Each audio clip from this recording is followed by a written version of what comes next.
So, everybody, I'm here with a book, okay? This book is called The Speed of Trust, and I'm not very far in the pages. I got past the first couple of chapters, so I'm on chapter 2, working on my way to 3. And it just talk about the 5 waves of trust, what trust is, how trust is working from the inside out. It teaches you how to be a better leader within your community, within your inner circle, and within your job. I'm looking forward to getting to the middle of it, and I'm looking at some of these these chapters, like one is behavior number 3, create transparency, right wrongs, just a lot of different things that this book will show you what to do when you find yourself not being able to trust. Okay, this book is by Stephen Covey. So shout out to Stephen Covey for thinking about making this book. I think this is beneficial to all people, whether we are a friend, a partner, a leader at our job. We want to be a leader, demonstrate leadership qualities, whatever the situation is. I think that's a good book for you. But on to other news. So as you guys know, it is so cold, and wherever you guys are that's listening, it is snow here. So it is definitely snow here. One of the things that I like to do when I'm snowed in, or when there is very cold inclement weather, I like to just focus on being on my laptop, getting my business and everything together on there. Make sure I have some downtime where I'm not doing anything, with no electronics, no TVs, no phones, no laptops, no nothing. Just sitting in a space to where I can actually admire outside, looking out the window, having my incense together, my sage. I love the smell. I love what it does for my energy and my space. If anybody have been on our YouTube page, you guys will see on there that we have YouTube videos on there now. I have more than one page, and I have actually, I have 2 pages, but the one page that I have been sharing is the one I would like for you guys to subscribe and like. It is R&B Dreams, with nothing else, just R&B Dreams on YouTube.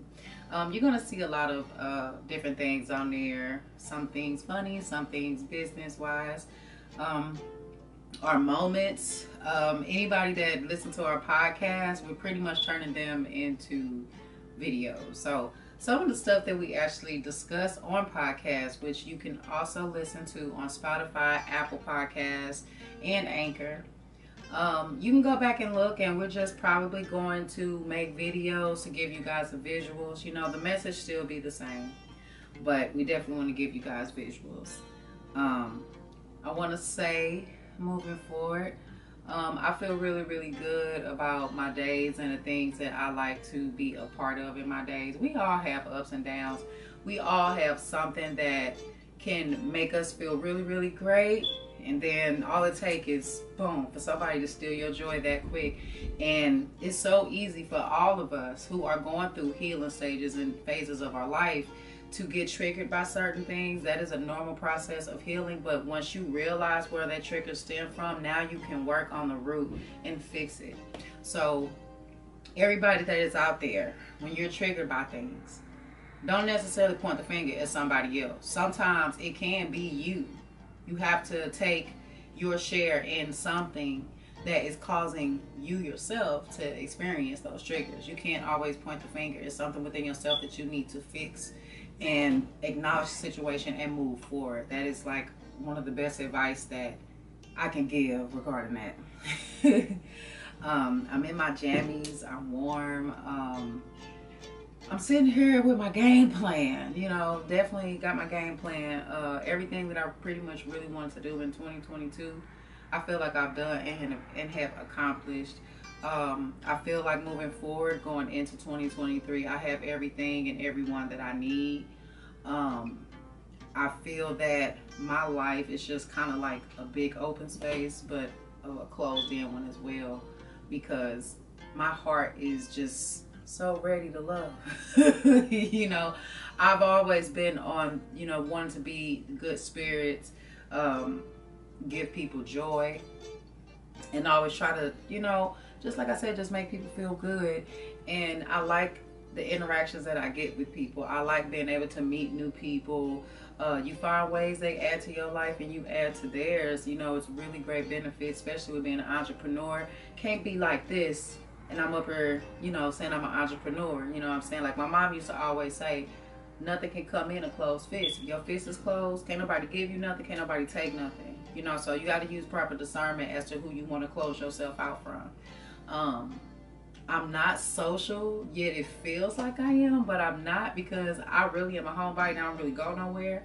But when it comes to networking with people with like minds, I could go hours and hours and just talk and just, you know, give feedback and help each other, you know, pretty much just climb to the top. That's pretty much what I love and enjoy doing. I like to have people that I know in my personal life meet, you know, each other to see where everybody fit, just so we can get a circle of network going. Because I know a lot of people that do work for themselves, or they want to, or they have their own businesses. So I just like to do that for people because it's something that I feel like we don't do enough. So that's that.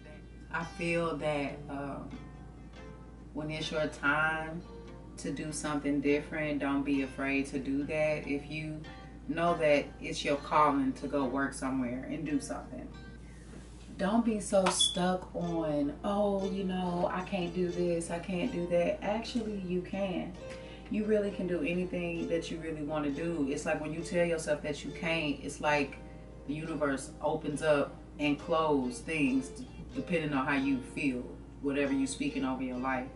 So if you're saying that I can't never get a job, universe or God or whoever, whatever it is, you know, whoever it is that you serve, the creator of all things, is not going to open those doors to where you can.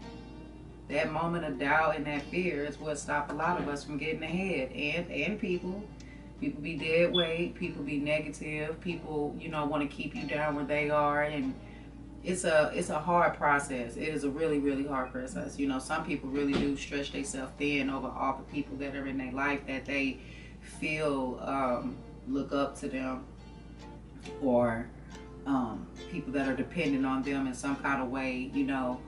And when you have that going on, it's very hard to use proper discernment with things. So, you know, just take your time. You know, your healing process is for you. Also understand that your trauma is for you too. Don't start doing things to people and blaming it on your trauma that you haven't healed from. You know, a person can feel sorry for you for so long for whatever happened to you in the past, until you wake up one day and say, you know, this is a problem that I have, and this is something that I really could use work on. Nothing can really kind of flow. Nothing can really help you, you know, and nobody can really help you, because you choose to be that way because of things that you've been through. You know, you choose to make your future opportunities stop because of an event or situation or something that happened, or how people have done you. And, you know, that's just not the proper way of learning. It's kind of like just running in place when you should be running, you know, running. But that's just like kind of like my experience. So, you know, everything that I give advice on, I try to give it coming from my experience or the experience of others around me, things that I can gain inspiration from, just to kind of give people, you know, a better insight, or working through. Each one teach one. You know, we all can teach each other to choose love over hate. I think, as cliche as it is, the world would be a better place, but you just got a lot of people that just have smear campaigns, you know, of you and your efforts and everything that you're trying to do. People really do try to get you out of body. They try to, you know, bring you down to make you feel as low as they feel. And everybody probably have done that in their life at some point. But at some point, when are you going to, like, okay, this is not how we handle things. You know, we're not in high school. We're not children. We are adults. And I urge everybody to practice self-love and self-care, so you're not the person doing those things. It is a sad place to live in a world where we blame everybody all the time without looking at ourselves like, hey, I have a problem and it ain't nothing wrong with me, but I do have a problem that I really could use work on. And when you realize that, then you get your accountability partners say, hey, I think this is what's wrong with me. You know, I've been reading this book, or I went to my therapist, or whatever situation is.